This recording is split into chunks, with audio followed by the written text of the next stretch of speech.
Hello everybody, welcome back to my channel. My name is Taylor and today I'm going to be doing a book review on Empire of Storms by Sarah J. Maas. This baby. Now, don't be misled because this book feels compact. No, they used a different form of paper. This book is actually 600 pages, my friend. So, it will tie you over.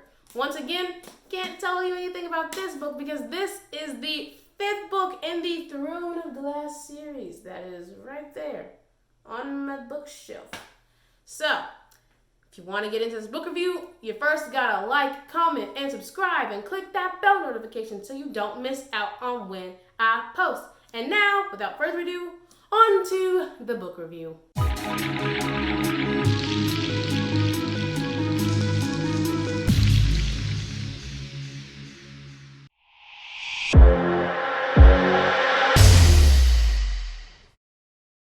Once again, this is just going to be a short recap. So let me just set the stage. We start off with a flashback to Elena and Gavin, and then we have Lorcan is also tracking a lead because he's trying to get into Morath. And basically what the thing is Darrow won't let Aelin be queen because apparently she's disgraced the crown and she did nothing for the past 10 years. And Rowan has to go save Dorian because Erewhon is going to send the witches to attack Riptold. Now, Asterin has been sentenced to death, but it's okay because they escape. We get the reveal that Mala is Elena's mother. We find out that Aelin has basically been sentenced to death before she was even born. And then at the end, Maeve takes Aelin, and I'm not okay.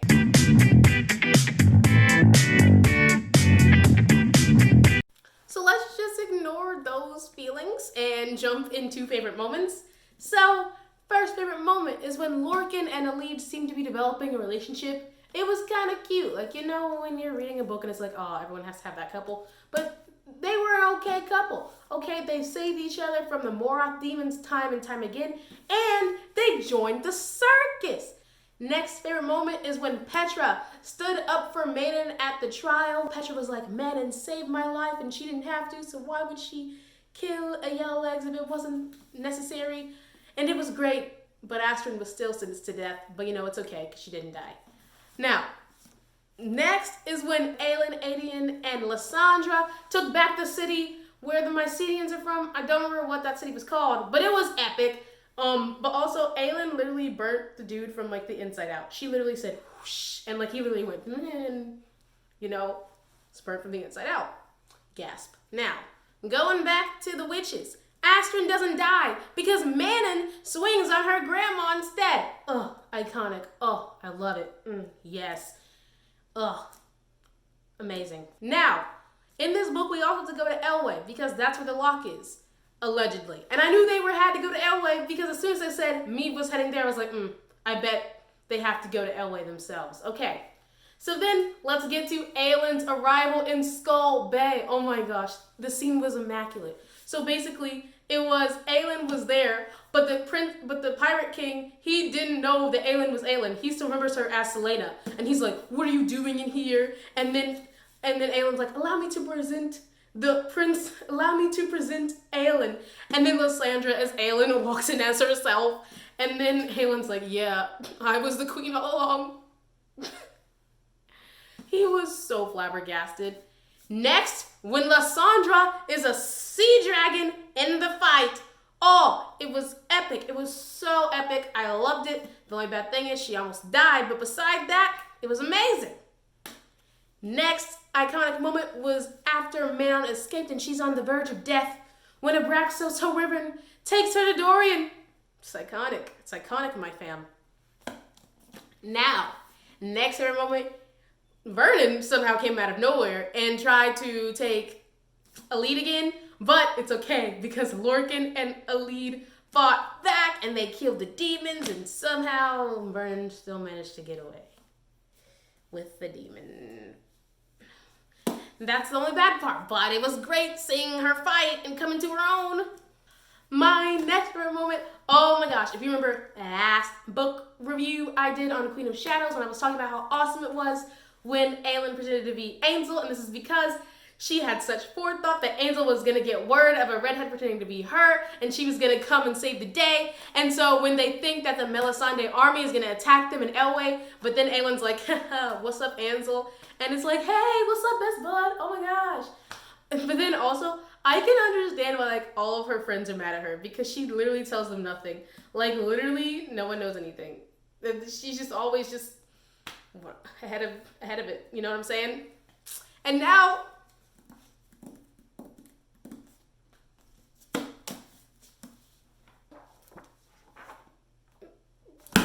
this is where your girl starts losing it, okay? So, Maeve's army is there. You know, they're about to attack, they're about to attack and, wipe out everybody.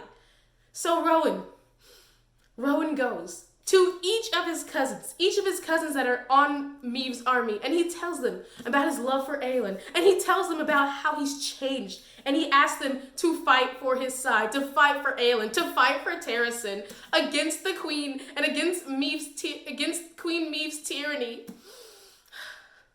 And all of his cousins put up his flag and fight. Oh, I'm not okay. I'm not okay. Arc. King. This is the standard. Okay, I'm done now. Maybe not. Who knows? Okay. So. And then also at the battle when Abraxas is gone, but it's okay because Abraxas comes back with the rest of the 13 to destroy the fleet. Oh, it was so good. So good.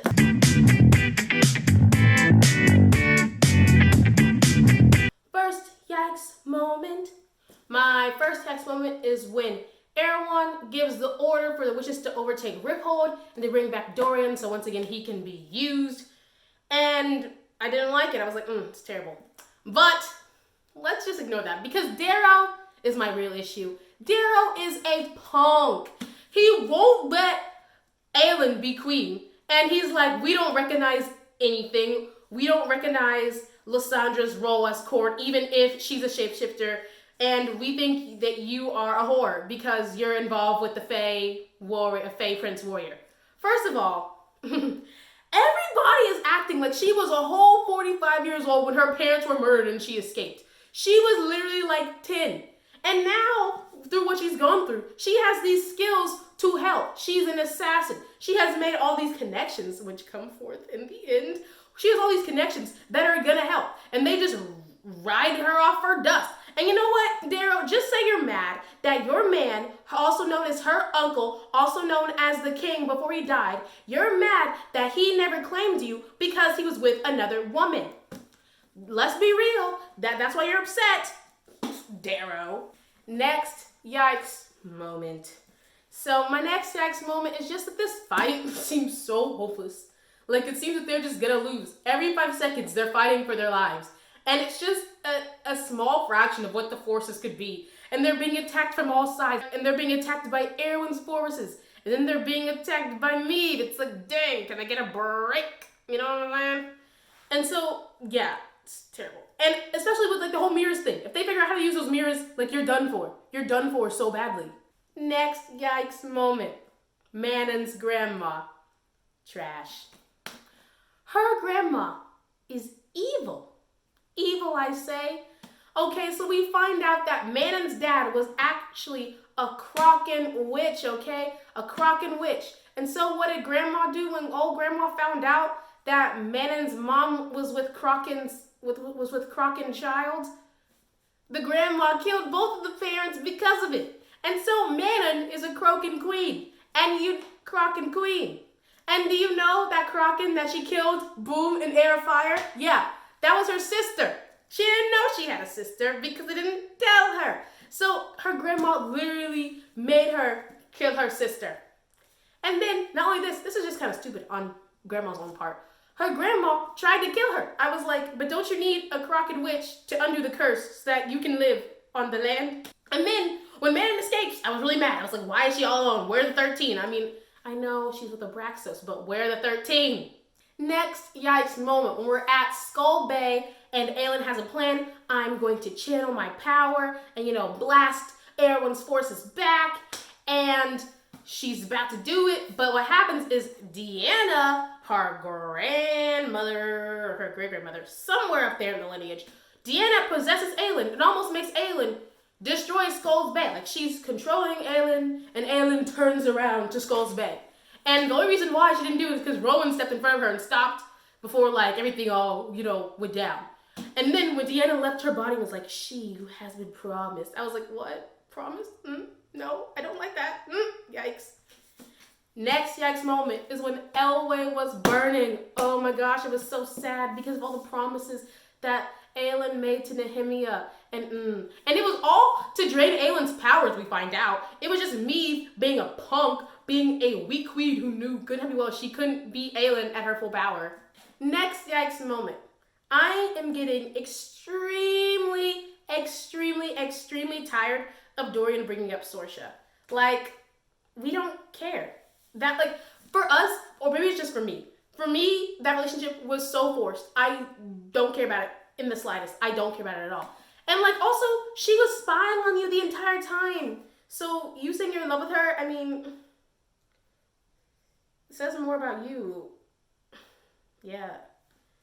Next, we find out that the eye of Elena, you know what? I'm just going to list these things that are annoying because at the end just, So, number one, the eye of Elena was the lock the entire time. So they went to Elway for no reason, except they had to get the mirror to, find out the truth.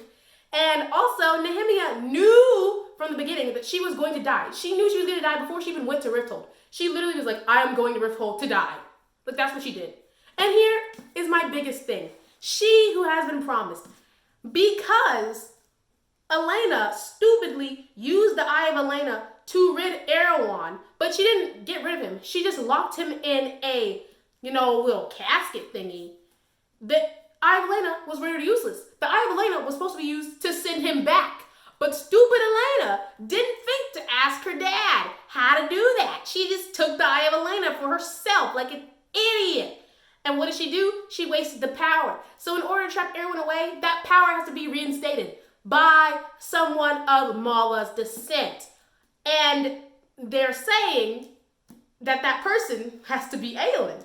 But in my head, isn't Dorian also related via the same lineage? Why can't Dorian die? And by proxy, Dorian's brother that no one seems to care about, he's also a blood relative. So why can he not also die? Sarah J. Maas is just pulling our tails. This is ridiculous. Rowan and Elena have to be together forever. Aelin has to ascend to the throne and save the world. And she's not going to save the world by dying. I rebuke that. But also, side note, Elena ruined everything. And once again, if her name is Elena and it's spelled E-L-E-N-A, just know that for some reason they think the world revolves around them and you are gonna be screwed. So you just need to run, okay? Okay, Bonnie knows that. Ask Bonnie. There are many trash people in this series, and Maeve is one of them. And I'll tell you why, okay? So Maeve, in her forethought and her knowing of knowingness, she knew that Rowan and Aelin would be soulmates. But she knew that if they were soulmates, that they'd be too powerful. So what did Maeve attempt to do? Maeve deceived Rowan into believing that he was in love with Lyria like 1,000 years ago or, some 100 years ago. So then, while Rowan was at war, Maeve purposefully had Lyria murdered while Lyria was with Rowan's child to make Rowan take the blood oath to her, Maeve, to once again prevent Rowan and Aelin from being the strong force that they are. So, trash. Can you believe that? Trash. And now, once again, everyone's like, Aelin, do something. Maeve purposefully, with those fires and with other things, purposely drained Aelin of all her power because Maeve knew that she couldn't handle Aelin's smoke. She couldn't handle it. And so then Karn, the torturer, he whips Aelin, and then Aelin is enslaved yet again. And I thought that was, the end of my frustration and my emotions. But when Rowan finally got to the sand after the fight, And, you know, he grabs Lorcan and he literally screams, "Where is my wife?" Your wife? When did that happen? And we find out that they got married like 2 days ago because she knew she was gonna get captured or die and apprehended, and he needed to be consort, so there was some lineage there. And I was just like, terrible. This is terrible. My heart is being ripped out of my chest. I know. Because the thing is, Aelin knew that Lorcan would call me. Like, she knew. And the thing is, she assembled everything. She assembled the pirates. She got Angel's forces. At the end, we have the Silent Assassins coming out. And Galan and his forces. And once again, married Rowan so that he was consort. By the way, he was such a king with his move that he did with his cousins. Iconic. And Lysandra's supposed to shapeshift into her. And I'm just, this is bull.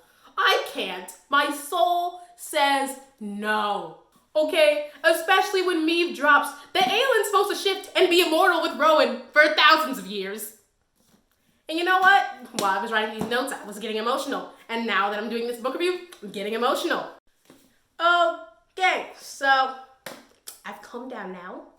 This concludes my book review on Empire of Storms. Unfortunately, I'm not going to get much closure because this bad boy is all about chaos. Hopefully we get some urine in this though. But anywho, predictions. Aelin can't die. I don't care. She cannot. Rowan and Aelin, they have to be together forever. And we have to kill Meave and Karn because they're trash people. And somehow we have to get rid of Erewhon without killing Aelin. And I say we do that by killing Dorian's brother or Dorian because I don't care about either of them because I love Aelin. This book was a masterpiece. I've noticed what Sarah J. Maas does is like literally in the last 100 pages, she just like destroys your heart. I've noticed that. If you notice that too, comment that below. Also, if you comment below your emotions, your feelings with this book because it was crazy. And while you're at that, like and subscribe as well. And don't forget to click that bell notification so you don't miss out on when I post. And now, all that's left to say is bye-bye.